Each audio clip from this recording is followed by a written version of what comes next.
ಮಕ್ಕಳುಗಳಿರ್ತಾರೆ, ಕೆಲವರಿಗೆ ಮಕ್ಕಳಿರಲ್ಲ, ಬಂಧುಗಳಿರಲ್ಲ, ಅವರ ಸಹ ಸಂಸ್ಕಾರಕ್ಕೂ ಕಾಸಿರಲ್ಲ ಅಂತ ಪರಿಸ್ಥಿತಿಲಿ ಇರೋಂಥವ್ರು ನಮ್ಮ ಟೈಲರ್ ಸಂಘದಲ್ಲಿ ತುಂಬಾ ಜನ ಇದ್ದಾರೆ.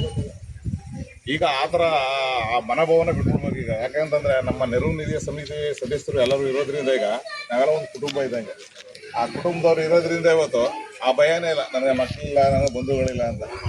ಮತ್ತೆ ಅವ್ರ ಜೊತೆಗೆ ನಮ್ಮ ಟೈಲರ್ ಕುಟುಂಬ ಇದೆ ಅನ್ನೋದಕ್ಕೆ ಎಲ್ಲರಿಗೂ ಒಂದು ಉದಾಹರಣೆ ಇದೆಯಲ್ಲ.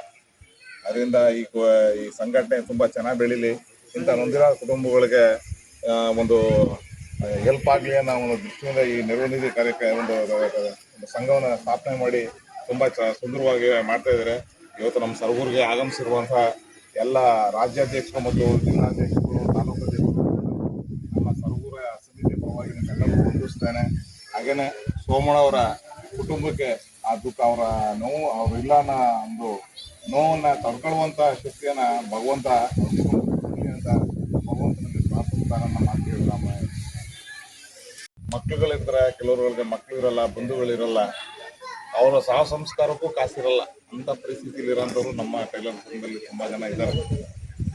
ಈಗ ಆ ಥರ ಆ ಮನೋಭಾವನೆ ಬಿಟ್ಬಿಡ್ಬೇಕು ಈಗ. ಯಾಕಂತಂದ್ರೆ ನಮ್ಮ ನೆರವು ನಿಧಿಯ ಸಮಿತಿ ಸದಸ್ಯರು ಎಲ್ಲರೂ ಇರೋದ್ರಿಂದ ಈಗ ನಾವೆಲ್ಲ ಒಂದು ಕುಟುಂಬ ಇದ್ದಂಗೆ. ಆ ಕುಟುಂಬದವ್ರು ಇರೋದ್ರಿಂದ ಇವತ್ತು ಆ ಭಯನೇ ಇಲ್ಲ, ನನಗೆ ಮಕ್ಕಳಿಲ್ಲ, ನನಗೆ ಬಂಧುಗಳಿಲ್ಲ ಅಂತ. ಮತ್ತೆ ಅವ್ರ ಜೊತೆಗೆ ನಮ್ಮ ಟೈಲರ್ ಕುಟುಂಬ ಇದೆ ಅನ್ನೋದಕ್ಕೆ ಎಲ್ಲರಿಗೂ ಒಂದು ಉದಾಹರಣೆ ಇದೆಯಲ್ಲ. ಅದರಿಂದ ಈ ಸಂಘಟನೆ ತುಂಬ ಚೆನ್ನಾಗಿ ಬೆಳೀಲಿ, ಇಂಥ ನೊಂದಿರೋ ಕುಟುಂಬಗಳಿಗೆ ಒಂದು ಹೆಲ್ಪ್ ಆಗಲಿ ಅನ್ನೋ ಒಂದು ದೃಷ್ಟಿಯಿಂದ ಈ ನೆರವು ನಿಧಿ ಕಾರ್ಯಕ್ರಮ ಒಂದು ಸಂಘವನ್ನು ಸ್ಥಾಪನೆ ಮಾಡಿ ತುಂಬ ಸುಂದರವಾಗಿ ಮಾಡ್ತಾ ಇದ್ದಾರೆ. ಇವತ್ತು ನಮ್ಮ ಸರಗೂರಿಗೆ ಆಗಮಿಸಿರುವಂಥ ಎಲ್ಲ ರಾಜ್ಯಾಧ್ಯಕ್ಷರು ಮತ್ತು ಜಿಲ್ಲಾಧ್ಯಕ್ಷರು, ತಾಲೂಕು ಅಧ್ಯಕ್ಷರು ನಮ್ಮ ಸರಗೂರ ಸಮಿತಿ ಪರವಾಗಿ ಎಲ್ಲರೂ ಹೊಂದಿಸ್ತೇನೆ. ಹಾಗೆಯೇ ಸೋಮಣ್ಣವರ ಕುಟುಂಬಕ್ಕೆ ಆ ದುಃಖ, ಅವರ ನೋವು, ಅವರು ಇಲ್ಲ ಅನ್ನೋ ಒಂದು ನೋವನ್ನು ತಡ್ಕೊಳ್ಳುವಂಥ ಶಕ್ತಿಯನ್ನು ಭಗವಂತ ಅಂತ ಭಗವಂತನಲ್ಲಿ ಪ್ರಾರ್ಥಿಸ್ತಾನೆ. ನಮ್ಮ